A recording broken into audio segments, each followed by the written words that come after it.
मेरा जो टॉपिक हम लोग स्टार्ट अभी कर रहे हैं उसका नाम है इनकम इलास्टिसिटी ऑफ डिमांड। अच्छा, अब price elasticity of demand, income elasticity of demand, cross elasticity of demand, ये तीन समझ लो, ये तीन भाई बहन है जो कि इलास्टिसिटीज ऑफ डिमांड के अंदर शुमार होते हैं।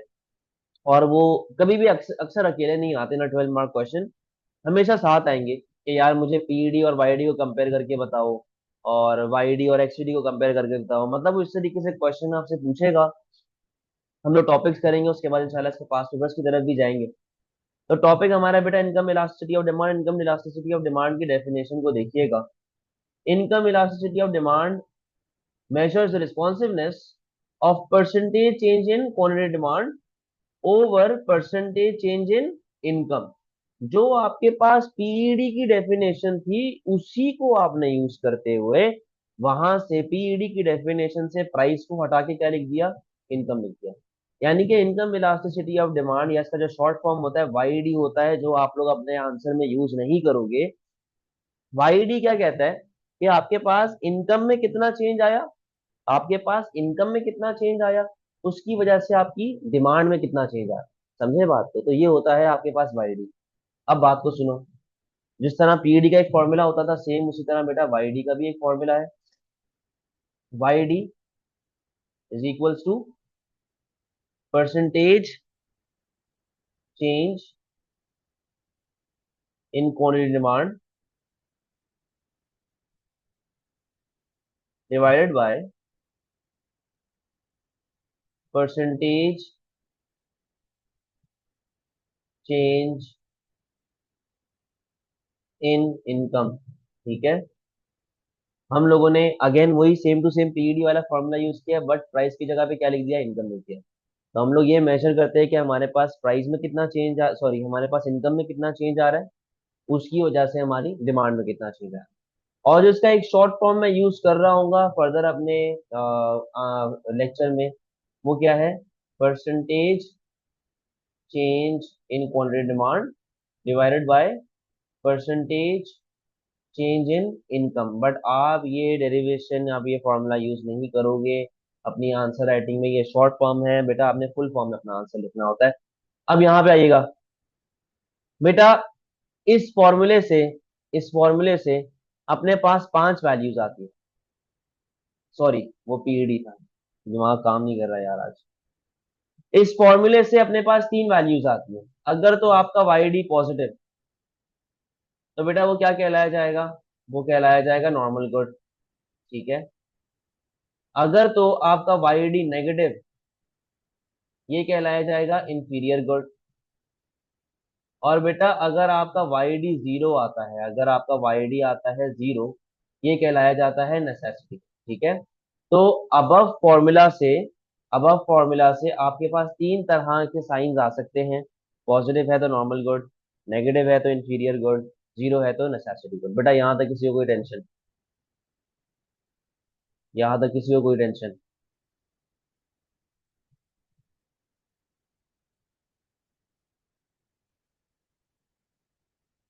चलो अपनी बात को फर्दर आगे बढ़ाते हैं बेटा। अब इन सारी वैल्यूज के बारे में हम लोग बात करेंगे।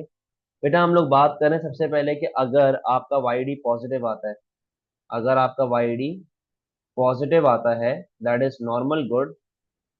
तो नॉर्मल गुड के बारे में क्या थ्योरी हमारी चल रही है बेटा? नॉर्मल गुड वो गुड होता है, जैसे कि आप समझ लें आपकी अपनी प्राइवेट कार। क्या चल रहा होता है यहाँ पे? नॉर्मल गुड जो होता है ना बेटा, वो एक एक्सपेंसिव गुड होता है। ठीक है। एक एक्सपेंसिव गुड होता है, वो एक ब्रांडेड गुड होता है, वो एक लग्जरी गुड होता है। Luxury good. एग्जाम्पल आपकी अपनी प्राइवेट कार, आपकी अपनी प्राइवेट कार।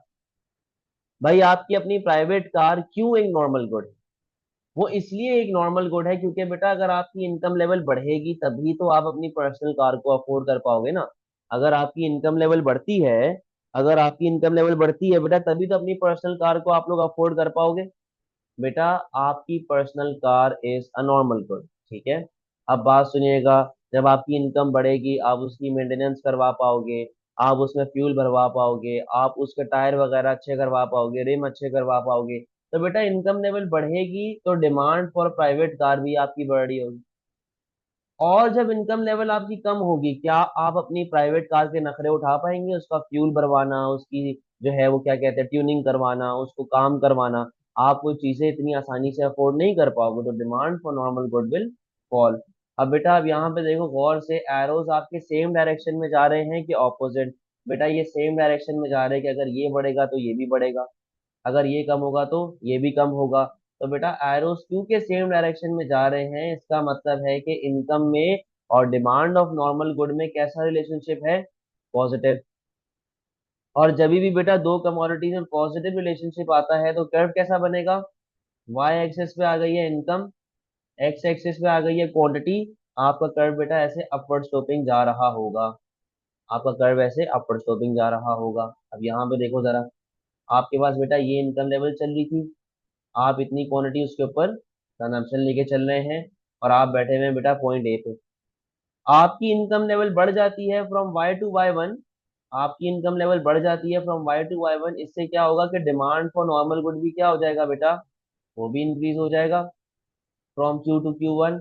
और बेटे आप आ गए from point A to point B. अगर आप नॉर्मल गुड की ही बात करें तो आप इसमें एक और मिसाल लेके चल सकते हैं, एक्सपेंसिव रेस्टोरेंट वर्सेस एक नॉर्मल ढाबा जहाँ पे दाल रोटी मिलती है। बेटा जब इनकम लेवल बढ़ेगी आपकी, जब इनकम लेवल बढ़ेगी आप एक्सपेंसिव रेस्टोरेंट में जाके खाना खाओगे। जब इनकम लेवल कम हो जाएगी आप वो रेस्टोरेंट अफोर्ड नहीं कर पाओगे, समझे? तो demand for normal good will fall. तो बेटा नॉर्मल गुड की थ्योरी यहाँ तक सबको क्लियर है?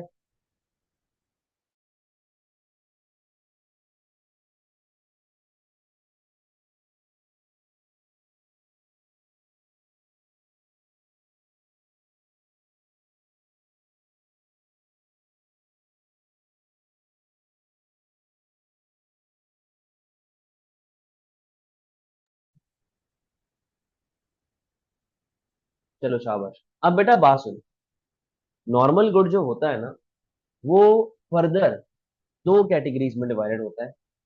एक होता है आपका बेटा नॉर्मल इलास्टिक, ठीक है?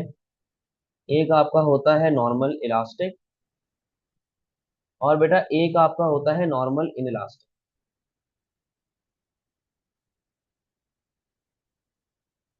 जरा केस को समझना, यहाँ पे क्या मामला चल रहा है। बेटा नॉर्मल इलास्टिक, जब मैं इलास्टिक का लफ्ज लिखता हूं तो सिंपली यहाँ पे रिस्पॉन्सिवनेस का गेम मेरे जहन में आना चाहिए। अगर तो इलास्टिक है तो इलास्टिक का मतलब है रिस्पॉन्सिवनेस ज्यादा है। हल्की सी इंक्रीज इन इनकम से मैं ज्यादा रिस्पॉन्ड कर रहा हूँ, यानी कि इनकम में थोड़ा सा चेंज आ रहा होगा जबकि डिमांड में कंपैरेटिवली बहुत ज्यादा चेंज आ रहा हो। नॉर्मल इन इलास्टिक का मतलब क्या है कि मेरी रिस्पॉन्सिवनेस कम है, मैं फंसा हुआ हूं, मैं फौरन से रिस्पॉन्ड नहीं कर सकता। यानी कि इनकम लेवल में ज्यादा आपके पास अफेक्ट आ रहा है, बट आपके पास डिमांड में सिर्फ और सिर्फ थोड़ा सा अफेक्ट। ठीक है, अब बात को सुनो, यहाँ पे जरा अपनी थ्योरी को आगे बढ़ाते हैं। बेटा नॉर्मल इलास्टिक आपसे क्या बोलता है कि आपके पास इनकम लेवल थोड़े से बढ़ेगी। अब क्योंकि इलास्टिक गुड है और नॉर्मल गुड है, नॉर्मल बोलता है कि इनकम बढ़ेगी तो डिमांड बढ़ेगी, तो इनकम आपके पास थोड़े से बढ़ेगी जबकि डिमांड कंपैरेटिवली बहुत ज्यादा से बढ़ेगी। और आपके पास इनकम लेवल थोड़े से कम होगी एंड डिमांड कंपैरेटिवली बहुत ज्यादा से कम हो जाएगी। बेटा रिलेशनशिप अभी भी कैसा आ रहा है? रिलेशनशिप तो अभी भी पॉजिटिव है, बट सर इसका गेम चलता कैसे? अब आओ जरा इसकी एग्जाम्पल के ऊपर बात करते हैं। Example, example branded clothes, example branded clothes. बात सुनना जरा। अब इस तरह समझो कि पहले आप बिल्कुल पैसे कमाते ही नहीं थे, पहले आप एकदम गरीब थे, अब आपकी नौकरी लग गई। अब जाहिर सी बात है जब आपकी इनकम आएगी, आपके पास पैसा आना स्टार्ट करेगा, तो बेटा आप पहले के मुकाबले में चाहोगे ना कि आप अच्छे ब्रांड्स की तरफ जाओ, अच्छे कपड़ों की तरफ जाओ। पहले आप जैनम मार्केट से या रैक से कपड़े खरीदते थे, अब आप जो है एक ब्रांडेड स्टोर से कपड़े खरीद रहे हो। समझे बात को? मैं अपनी ही मिसाल देता हूँ, जब बेटा मैं नया नया जिंदगी में पहली बार काम करना शुरू किया था, मेरी सैलरी थी, फर्स्ट जो मेरी सैलरी थी वो थी 25,000 पर मंथ। 25,000 रुपये में मैंने काम करना शुरू किया था गधे की तरह, सुबह 8 से लेके शाम 4 तक। ठीक है? और मुझे आज भी ये बात है क्योंकि मुझे फाइनेंशियल लिटरेसी थी नहीं, मतलब मुझे अपना पैसा खर्च करना नहीं आता था। सही है? मुझे तनख्वाह मिली, मैंने अगले दिन ही जाके सारे पैसे उड़ा दिए और फिर पूरा महीना जो है वो पागलों की तरह घूम रहे थे हम लोग। यानी कि मैंने पूरा अपना स्पेंडिंग किस पे कर दी, मैं गया एक्सपेंसिव आउटलेट पे, और वहां पे मैंने कपड़े खरीदे। ये मैं बात कर रहा हूँ 2018 की, जब 25,000 रुपये फिर उनकी कोई औकात होती थी। तो मैंने जी कपड़े ले लिए एक्सपेंसिव, मैंने ब्रांडेड जो है वो टी शर्ट्स ले ली, मैं लिवाइस के आउटलेट गया, मैंने वहां से जाकर जीन्स एक दो खरीद ली। लेकिन एंड में क्या हुआ, पैसे खत्म हो गए। समझे? तो यह है नॉर्मल इलास्टिक कि जैसे ही आपकी इनकम लेवल थोड़े से बढ़ती है, आप फौरन से अपनी स्पेंडिंग को बढ़ा दो। आप एक सस्ती सस्ती दुकान से, जहां पे आप पहले बिल्कुल लो क्लास कपड़े खरीदते थे, अब आप एक एक्सपेंसिव ब्रांड की तरफ जाना शुरू हो गए हैं, जो कि उसके मुकाबले में काफी बेहतर है। ठीक है? अब यहाँ पे आओ बेटा, रिलेशनशिप पॉजिटिव है, रिलेशनशिप पॉजिटिव है तो कर्व तो अपवर्ड स्लोपिंग बनेगा। बट हमें यहाँ पे जरा कर्व का शेप देखना है। इधर आओ, वाई एक्सिस पे आ गई है प्राइस, एक्स एक्सिस पे आ गई आपकी क्वांटिटी। रिलेशनशिप पॉजिटिव है, कर्व अपवर्ड स्लोपिंग बनेगा। बट हमें बेटा इन एरोस के गैप को प्रूव करना है, तो आपके पास ऐसा एक फ्लैटर कर्व बन रहा होगा। आपके पास ऐसा एक फ्लैटर कर्व बन रहा होगा, बट होगा अपवर्ड स्लोपिंग। अब ये देखो, आपके पास ये इनकम लेवल थी, आप इतनी डिमांड लेके चल रहे थे। ठीक है? आपके पास इनकम लेवल थोड़े से बढ़ती है from Y to Y one, उसकी वजह से आपकी डिमांड कंपैरेटिवली बहुत ज्यादा से बढ़ रही है। ठीक है? वाई से वाई वन थोड़ा सा गए, बट इनकम लेवल थोड़े से बढ़ने की वजह से आपकी डिमांड कंपैरेटिवली बहुत ज्यादा से बढ़ी। इसी को अगर मैं कंपेयर करूं नॉर्मल इन इलास्टिक के साथ ना, what is normal in elastic? वो कहता है कि यार आपकी इनकम लेवल ज्यादा से बढ़ेगी तो आपकी डिमांड सिर्फ और सिर्फ थोड़े से बढ़े, और अगर आपकी इनकम लेवल ज्यादा से कम होगी तो आपकी डिमांड सिर्फ और सिर्फ थोड़े से कम। रिलेशनशिप अभी भी कैसा आ रहा है? रिलेशनशिप अभी भी पॉजिटिव आ रहा है। ठीक है? रिलेशनशिप अभी भी पॉजिटिव आ रहा है। इसका लिंक जो यूजुअली चल रहा होता है, example food item. Food item, बेटा बात सुनो, पहले मैं अपना हेल्थ कॉन्शियस नहीं था, मैं अपना नॉर्मल खाना पीना करता था, मतलब एक नॉर्मल जो घर पे खाना बनता है मैं वो खाता था। पैसा आना शुरू हुआ तो मैं हेल्थ कॉन्शियस होना शुरू हो गया। हेल्थ कॉन्शियस होने के मतलब क्या है यहाँ पे, कि मैं पहले वाइट जो बासमती राइस होता है वो खाता था। अब मेरे पास पैसा आ गया तो मैं बड़ा ना वो थोड़ा बर्गर हो गया और हेल्थ कॉन्शियस होना शुरू हो गया, अब मैं ब्राउन राइस खा रहा हूँ। तो बेटा ब्राउन राइस भी तो उतना ही खाऊंगा ना जितनी पेट में जगह है। अब ऐसा तो नहीं है ना कि अगर मेरी इनकम बढ़ी तो मेरा पेट इतना बड़ा हो जाएगा और इतने बड़े पेट के अंदर मैं चावल ही ठोसता रहूंगा बैठ के। नहीं ना। इसी की तरह एक और एग्जाम्पल, बेटा आपके पास पहले एक नॉर्मल इनकम होती थी, आप रेस्टोरेंट में जाते थे, खाना खाते थे। अक्सर आज के दौर में भी ये होता है कि जो लोग अपने पैसे बचाना चाहते हैं, खाना वो अच्छा खाते हैं, मतलब अच्छा वो मंगवाते हैं क्वांटिटी, बट वो मीठा नहीं खाते, वो स्वीट डिश नहीं खाते, डेजर्ट नहीं खाते। अब आपके पास नौकरी हो गई, अब आपके पास इनकम लेवल बढ़ी, आपने डेजर्ट भी खाना शुरू कर दिया। लेकिन क्या पूरी वो जितनी उसके पास फ्लेवर पड़े हुए आइसक्रीम के सब मंगवा लोगे, सब पूछना शुरू कर दोगे? अब चॉकलेट वनीला स्ट्रॉबेरी ये वो सारे जिनों क्या आप लोग जिनों की तरह खाओगे? नहीं भाई। एक आपने मंगवा लिया आइसक्रीम या दो मंगवा ली, कहने का मकसद ये कि आपने मीठा मंगवा लिया थोड़ा सा खाने के बाद, लेकिन वो मीठा जिनों की तरह तो नहीं खाओगे। यानी कि अगर इनकम लेवल ज्यादा से बढ़ती है, आपकी डिमांड सिर्फ और सिर्फ थोड़े से बढ़ रही होगी। तो बेटा रिलेशनशिप यहाँ पर भी कैसा आ गया, पॉजिटिव आ गया। मानी कि कर्व तो अपवर्ड स्लोपिंग बनेगा, बट मुझे इन एरोस को रिप्रेजेंट करवाना है, इन एरोस को अपनी डायग्राम में शो करना है। तो अब यहाँ पे देखो जरा, आपके पास यहाँ पे आई इनकम, यहाँ पे आई क्वांटिटी, आपका कर्व कैसा बनेगा, एकदम स्टीप। ठीक है? एकदम स्टीप। अब बात सुनो भाई, ये आपके पास इनकम लेवल चल रही है फॉर एग्जाम्पल, और ये आपकी जो है वो क्वांटिटी कंजम्पशन आ रही है, वाई क्यू, आप बैठे हुए हो पॉइंट ए पे। अगर आपकी इनकम लेवल बहुत ज्यादा से बढ़ती है from Y to Y one, अगर आपकी इनकम लेवल बेटा बहुत ज्यादा से बढ़ती है from Y to Y one, आपकी डिमांड सिर्फ और सिर्फ थोड़े से इंक्रीज हो रही होगी उसके मुकाबले में from Q to Q one, और आप आ गए बेटा from point A to point B. किसी को कोई सवाल? किसी को कोई सवाल बेटा?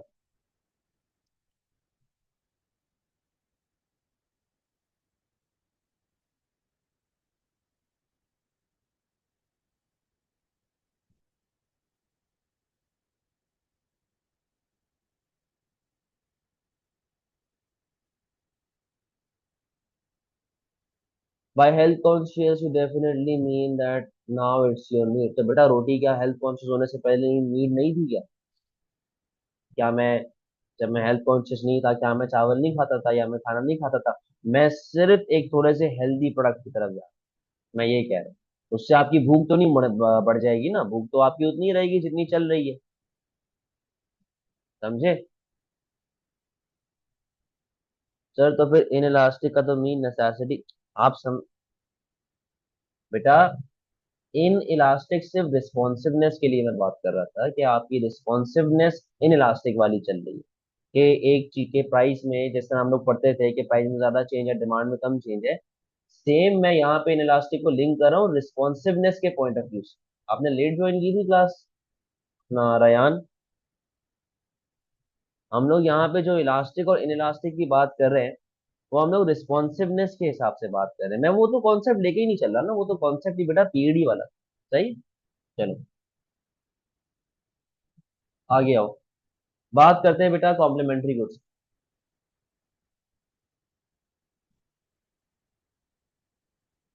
कॉम्प्लीमेंट्री गुड्स, अरे यार, बात करते हैं दूसरी चीज, दैट इज वाईडी नेगेटिव। दिमाग यार काम नहीं कर रहा, सॉरी, थोड़ी बहुत आज मिस्टेक्स हो रही है। YD is negative. बेटा वाईडी जो नेगेटिव आपके पास होता है ना, वो होता है इंफीरियर गुड। वो क्या होता है? Inferior good. हम लोगों ने नॉर्मल गुड की बात की, नॉर्मल गुड के बारे में हम लोगों ने बातचीत करना शुरू कर दी, ओवरऑल सारी कहानी हमने बता दी कि नॉर्मल क्या होता है, नॉर्मल इलास्टिक क्या होता है, नॉर्मल इलास्टिक क्या होता है। हम लोग बात करें बेटा इंफीरियर गुड। अगर आपकी वैल्यू माइनस में आ, तो इंफीरियर जो होता है वो नॉर्मल का बिल्कुल ऑपोजिट होता है। इंफीरियर का उर्दू में तर्जुमा क्या होता है? कमतर। इंफीरियर का उर्दू में तर्जुमा क्या होता है, ट्रांसलेशन क्या होती है? कमतर, कम, लो। सही है। तो बेटा नॉर्मल क्या था? एक्सपेंसिव था, ब्रांडेड था, लग्जरी था, तो ये बिल्कुल ऑपोजिट हो जाएगा, ये नॉन लग्जरी गुड होगा। ठीक है, ये नॉन लग्जरी गुड होगा, ये नॉन ब्रांडेड गुड होगा, और ये कैसा गुड होगा? ये आपका चीप गुड, ठीक है, सस्ता गुड। एग्जाम्पल अगर यहाँ पे लेके चलें, पब्लिक ट्रांसपोर्ट। बेटा एक बात मुझे ये बताओ, एक बात मुझे ये बताओ कि यार, आपके पास अगर इनकम लेवल बढ़ती है, तो क्या आप पागल हैं कि आप बस में धक्के खाएंगे? आप W11 में घूम रहे हैं, W21 में घूम रहे हैं, लटक लटक के जा रहे हैं, मट्टी में पसीने में पागल हुए पड़े।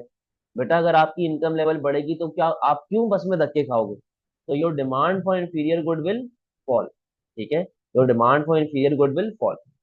और अगर आपकी इनकम लेवल कम हो जाती है, तो बेटा मजबूरन आपको बस में धक्के खाने पड़ेंगे, आपको मजबूरन लटक के जाना पड़ेगा, आपको मजबूरन ख्वार होना पड़ेगा। तो your demand for inferior good will rise. तो बेटा अब आप यहाँ पे अगर गौर से देखें, आपके एरोज जो है वो ऑपोजिट डायरेक्शन में जा रहे हैं।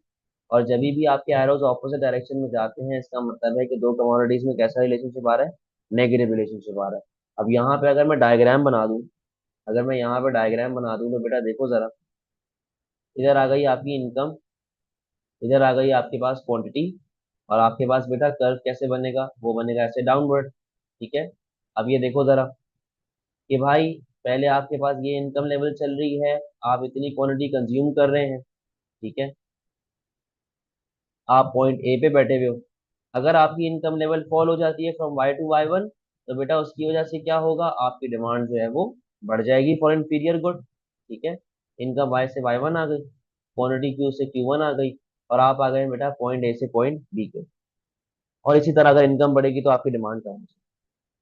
अच्छा बेटा, अब कॉम्प्लीमेंट्री, सॉरी, जो इंफीरियर गुड है, जो इंफीरियर गुड है, उसके अंदर हमारे पास ये वाला पूरा गेम चल रहा होता है कि आपके पास non branded, non non luxury, जैसे कि पब्लिक ट्रांसपोर्ट। अब जैसे कि मैंने वहां पे एग्जांपल दी थी नॉर्मल में, एक एक्सपेंसिव रेस्टोरेंट, एक 5 स्टार रेस्टोरेंट, जहाँ पर एम्बियंस अलग होता है, जहाँ पर वेटर लोग भी जो है वो बड़े खूबसूरत से होते हैं, और बड़े तरीके से आपसे अंग्रेजी में बात कर रहे होते हैं।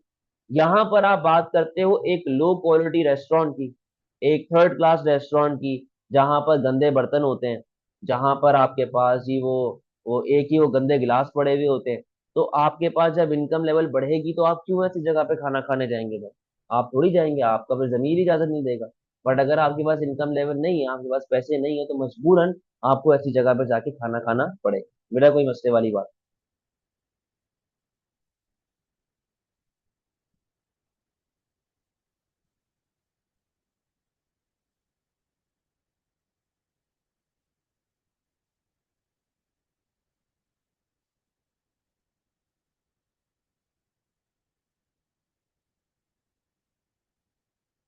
चलो लास्ट केस पे बात करते हैं बेटा। लास्ट केस जो आपके पास है that is Y D is equals to zero.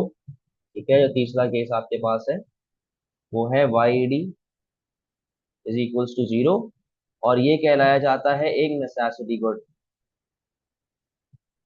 Necessity good example medicine भाई, सबसे बेस्ट नेसेसिटी गुड तो हमारे पास यही है ना, एग्जाम्पल मेडिसिन।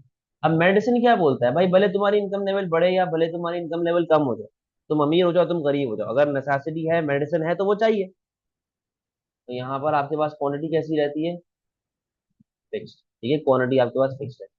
अब यहाँ पे जरा डायग्राम को देखो, यहाँ पे आ गई आपके पास इनकम, यहाँ पे आ गई आपके पास क्वांटिटी। कर्व कैसा बनेगा, एकदम परफेक्टली इनलास्ट। ठीक है। अब बेटा भले आपके पास इनकम लेवल बढ़ जाए, ठीक है, या भले आपकी इनकम लेवल फॉल हो जाए, मेडिसिन तो आप उतनी ही लोगे ना जितनी आपको मेडिसिन की रिक्वायरमेंट है। अगर आपकी income level from Y to Y one चली जाती है या वाई से वाई टू आ जाती है, आपकी क्वांटिटी पे बेटा कोई फर्क ही नहीं पड़ेगा। समझे बात को, क्लियर है पूरी कहानी।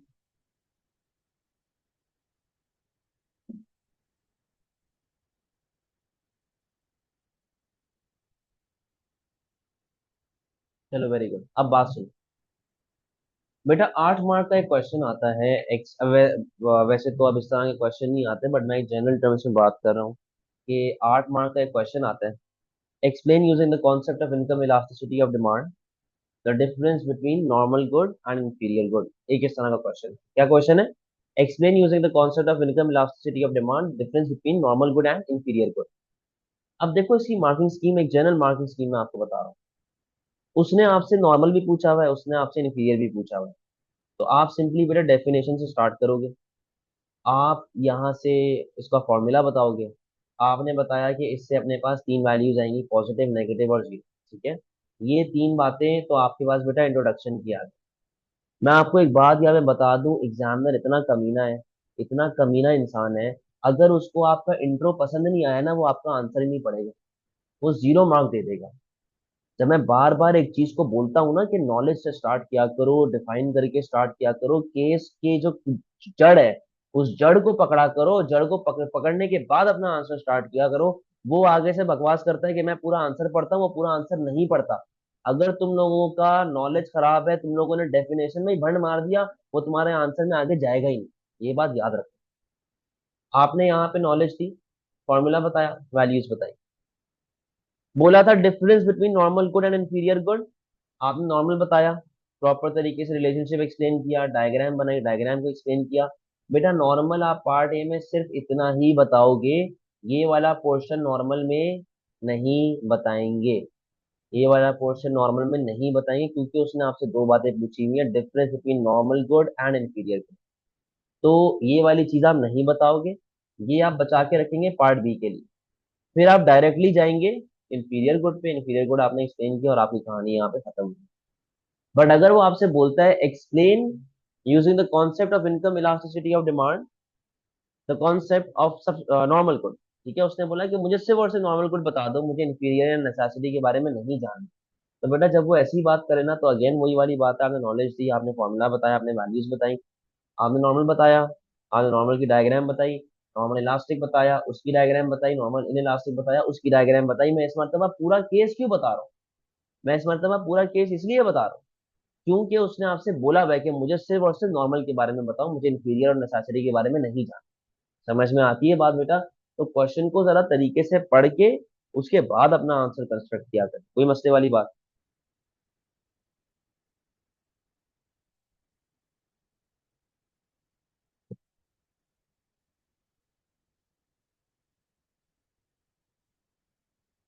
चलो हम बेटा अपनी बात को फर्दर आगे बढ़ाते हैं, और हम लोग अब बात करेंगे usefulness of YD for producer and government. अब यहाँ पे आइएगा, यूजफुलनेस ऑफ वाईडी फॉर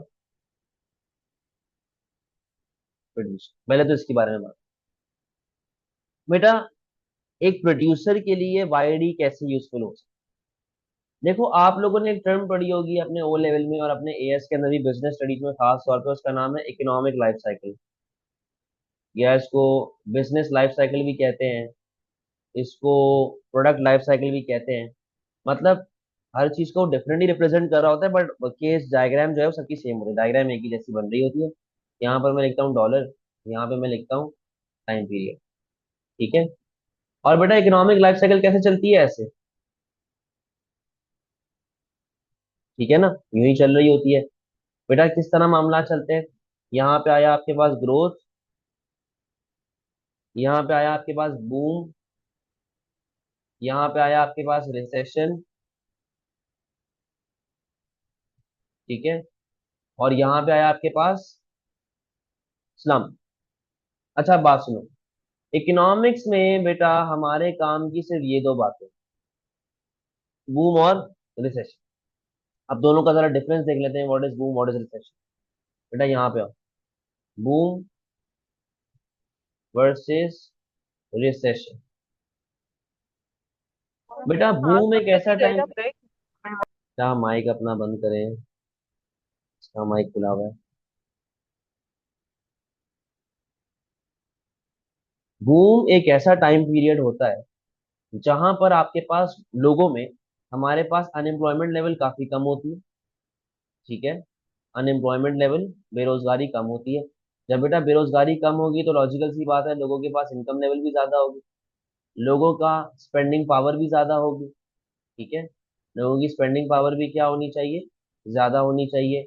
मुल्क में आपके पास इकोनॉमिक ग्रोथ आ रही है, ठीक है, आपके पास बेटा मुल्क में इकोनॉमिक ग्रोथ आ रही है, लोगों का स्टैंडर्ड ऑफ लिविंग काफी अच्छा होगा, लोगों का स्टैंडर्ड ऑफ लिविंग काफी इम्प्रूव्ड होगा, ठीक है, और लोग दबा के लग्जरीज पे स्पेंडिंग कर रहे होंगे, तो बेटा लग्जरी की डिमांड यहाँ पे कंपैरेटिवली ज्यादा होगी, क्योंकि लोगों के पास पैसा है ना भाई, लग्जरी की डिमांड यहाँ पे ज्यादा होगी।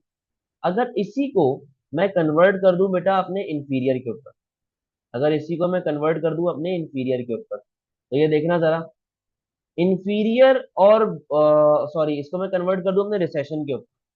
हम लोग बात कर रहे थे अभी बूम की, ठीक है, हम लोग बात कर रहे थे बूम की, अगर बेटा मैं इसी को रिसेशन में कन्वर्ट कर दूं तो वो बिल्कुल ऑपोजिट बन जाएगा, ठीक है। बेटा देखो जरा कैसे ऑपोजिट बन रहा है, हमारे पास जो बूम था, बूम में हमारे पास अनएम्प्लॉयमेंट लेवल कम थी, बूम में हमारे पास अनएम्प्लॉयमेंट लेवल कम थी, तो बेटा रिसेशन में कैसी हो जाएगी, ज्यादा हो जाएगी, बेरोजगारी बढ़ जाएगी। बूम में इनकम लेवल ज्यादा थी, रिसेशन में इनकम लेवल कम हो जाएगी, रिसेशन में स्पेंडिंग पावर कम हो जाएगी, रिसेशन में इकोनॉमिक ग्रोथ कम हो जाएगी, स्टैंडर्ड ऑफ लिविंग फॉल हो जाएगा, और लग्जरी के बजाय लोग किसके ऊपर डिमांड करना स्टार्ट करेंगे, लोग स्टार्ट करना करेंगे अपनी डिमांड चीप गुड के ऊपर, सही है, चीप की डिमांड क्या हो जाएगी, बढ़ जाएगी। अब बेटा बात सुनो, अपने आप को एज अ प्रोड्यूसर लेके चलो, अपने आप को एज अ प्रोड्यूसर लेके चलो, और मैं कहता हूँ कि फॉर एग्जाम्पल आप एक कार शोरूम ओनर है, ठीक है, एग्जाम्पल, आप एक कार शोरूम ओनर, सही है। अब आप एक चीज को देख रहे हो कि यार हमारे पास बूम में लोगों का स्टैंडर्ड ऑफ लिविंग अच्छा है, बेरोजगारी कम है, लोगों की परचेजिंग पावर ज्यादा है, लोग स्पेंडिंग कर रहे हैं, तो being a car showroom owner आप न्यू ब्रांडेड कार्स बेचोगे या पुरानी कार्स बेचोगे, लॉजिकल सी बात है। बूम में आप कौन सी गाड़ी बेचोगे, branded new cars, branded new cars.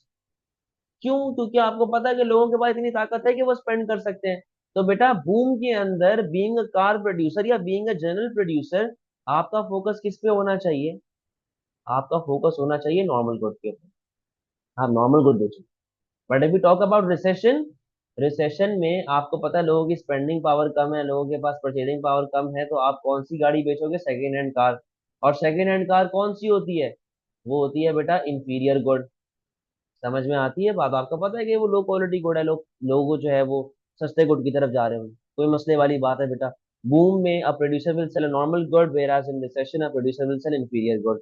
Economic growth under boom के आगे एरो पुट कर दे फॉर क्लैरिफिकेशन, कर देते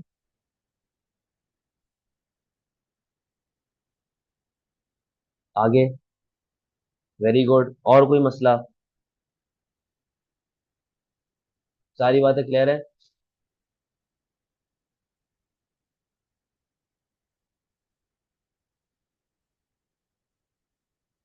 चलो अब बेटा हम लोग बात कर रहे हैं यूजफुलनेस ऑफ पीईडी और usefulness of YD for government. Sorry, यहाँ पे आओगे,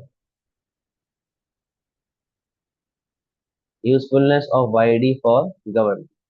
बेटा देखो, गवर्नमेंट का मेन ऑब्जेक्टिव क्या होता है? Redistribution of income. ठीक है, अगर रीडिस्ट्रीब्यूशन ऑफ इनकम की हम लोग बात करें तो बेटा गवर्नमेंट का जो सोल पर्पस है वो यही है कि भाई लोगों से टैक्स कलेक्ट करो और गरीबों में बांटो या फिर इकोनॉमी में लगाओ, सोसाइटी में लगाओ। अगर आपके पास बूम है, अगर आपके पास बूम चल रहा है, यानी कि लोगों की इनकम लेवल ज्यादा है, तो गवर्नमेंट को क्या चाहिए कि वो प्रोग्रेसिव टैक्सेस को बढ़ा दे। जब वो प्रोग्रेसिव टैक्सेस को बढ़ाएगी, इसका मतलब है कि हायर इनकम लेवल वाले जो लोग हैं वो ज्यादा टैक्स पे करेंगे। जब वो ज्यादा टैक्स पे करेंगे तो गवर्नमेंट सेम पैसे को मुल्क में री इन्वेस्ट कर सकता है, गरीबों की मदद कर सकता है, इंफ्रास्ट्रक्चर बना सकता है और इनकम को रीडिस्ट्रीब्यूट कर सकता है। समझे बात? और अगर ऐसा टाइम फ्रेम जब रिसेशन चल रहा होता है, यानी कि मुल्क के बेड़ा गर्क हुआ होता है, मुल्क के हालात खराब हो रहे होते हैं, मुल्क के पास, हमारे पास इनकम नहीं होती, हमारे पास स्पेंडिंग पावर नहीं होती, हम खर्चा नहीं कर पाते, तो यहाँ पर गवर्नमेंट को क्या चाहिए, क्या करे? यहाँ पर गवर्नमेंट को चाहिए कि वो रिग्रेसिव टैक्सेस पे गेन करे। रिग्रेसिव टैक्स क्या होता है? Sales tax. याद करो, मैंने ये सब कहानी आपको बताई हुई है। प्रोग्रेसिव टैक्स क्या था कि जैसे जैसे इनकम बढ़ेगी वैसे वैसे आपका टैक्स का रेट बढ़ता रहेगा ना। What is regressive tax? Regressive tax जो होता है ना वो होता है सेल्स। रिग्रेसिव टैक्स क्या होता है बेटा? रिग्रेसिव टैक्स होता है सेल्स टैक्स। ठीक है, अब मेरी बात सुनो जरा, यहाँ पे क्या कहानी होती है। फॉर एग्जाम्पल, जैसे मैंने आपको पहले भी बताया हुआ है, भाई मैं गया, मैंने 100 रुपए का पेट्रोल भरवाया और मेरी बिल्डिंग का चौकीदार गया, उसने 100 रुपए का पेट्रोल भरवाया। 10 रुपए मैंने टैक्स पे किया, 10 रुपए उसने टैक्स पे किया। मुझे ये बताओ कि 10 रुपए की ज्यादा इंपॉर्टेंस किसके लिए है? मेरे लिए है या उस गार्ड के लिए? लॉजिकल सी बात है, उस गार्ड के लिए। पीछे वजह क्या है? पीछे वजह ये है कि वो एक गरीब आदमी है, मेरी इनकम लेवल ज्यादा है, I don't give a shit about 10 rupees, लेकिन वो बेचारे के लिए 10 रुपए इंपॉर्टेंट। तो इनडायरेक्ट टैक्स यानी कि सेल्स टैक्स यानी कि रिग्रेसिव टैक्स से चमाट किसको पड़ी? मुझे या मेरे बिल्डिंग के गार्ड को? बिल्डिंग के गार्ड को, ऑब्वियसली। अब देखो गवर्नमेंट का रोल यहाँ पे क्या है। गवर्नमेंट को पता है कि मुल्क में रिसेशन है, गवर्नमेंट को पता है कि मुल्क में हालात खराब है, बेड़ा गर्क मुल्क का हुआ है, तो गवर्नमेंट यहाँ पे क्या करती है कि रिसेशन में जितनी भी आपकी नेसेसिटी गुड्स जितनी भी आपकी नेसेसिटी गुड्स हैं उनके ऊपर रिग्रेसिव टैक्सेस कम करती है, उनके ऊपर सेल्स टैक्सेस कम करती है। यानी कि आपने आटा, दाल, चावल, चीनी, गोश्त, इनके ऊपर रिग्रेसिव टैक्सेस कम किए क्योंकि ये एक नेसेसिटी गुड, एक जरूरत वाले गुड। लेकिन बेटा अमीर बंदा अगर रिसेशन में भी अमीर है तो मतलब वो पक्का अमीर है, सही है, वो खानदानी अमीर है, तो वो तो रिसेशन में भी वैसी ही स्पेंडिंग करेगा जैसी वो बूम में कर रहा था। तो गवर्नमेंट को क्या चाहिए? गवर्नमेंट को चाहिए कि आप रिसेशन में नेसेसिटी गुड्स के ऊपर टैक्सेस कम करो, रिग्रेसिव टैक्सेस कम करो, बट लग्जरी गुड्स के ऊपर रिग्रेसिव टैक्सेस बढ़ा दो, गाड़ी के ऊपर रिग्रेसिव टैक्स बढ़ा दो, एयर ट्रैवल टिकट के ऊपर रिग्रेसिव टैक्स बढ़ा दो, गोल्ड पे रिग्रेसिव टैक्स बढ़ा दो। क्यों? क्योंकि अमीर बंदा तो रिसेशन में भी वैसे ही खर्चा करेगा। समझ रहे हैं बात को? तो ये एक तरीका होता है कि कैसे गवर्नमेंट जो है वो डिपेंडिंग अपॉन वाईडी किस तरह वो एंड टाइम पीरियड किस तरीके से वो वाईडी को यूटिलाइज करते हुए गेन करता है। ठीक है, तो बेटा इसकी जो फाइल है वो मैं आप लोगों को व्हाट्सएप ग्रुप पे भेज रहा हूँ, आप लोग कॉपी कीजिएगा क्योंकि मेरी अभी A2 की क्लास है। मैं चाह रहा हूँ कि हमारा कोर्स अभी फिलहाल थोड़ा तेज बढ़े, उससे उसके पीछे वजह ये है कि हमारे पास पास पेपर्स के लिए अच्छा खासा टाइम है। नेक्स्ट क्लास में मैं क्रॉस इलास्टिसिटी ऑफ डिमांड करवाऊंगा और उससे नेक्स्ट क्लास में मैं वाईडी और एक्ससीडी के पास पेपर्स करवाऊंगा। ठीक है, अभी पास पेपर्स नहीं करवा रहा।